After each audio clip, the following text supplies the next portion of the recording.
Yo, what's up guys? So, yun nga, paano ba mag-prevent ng cybercrime?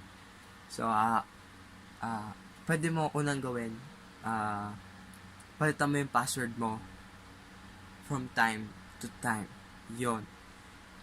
Wag yung 1, 2, 3, 4, 5, 6, 7, kundi strong passwords. Sabihin, yung mga passwords na mahirap i-crack. Ano pa ba? Pangalawa, umiwas mag-Facebook sa com shop. Bakit? Well, kasi meron kasing mga tendency na kapag nag-com shop ka, tapos nag-Facebook ka doon, makakalimutan mo mag-log out. Ngayon, kapag may isa pang tao na nag-computer, doon sa computer na nakalagin ka, pwede nilang hack yun. So, pwede silang mag-post, bakla ako.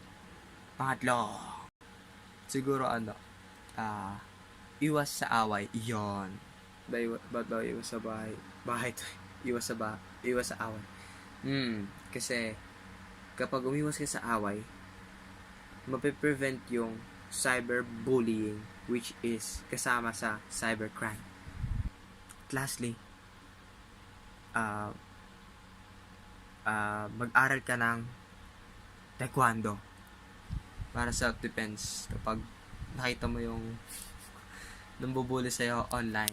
Yun lang po. So yun guys, thank you for watching the vlog and I hope you learn sa mga things na tinuro ko sa inyo.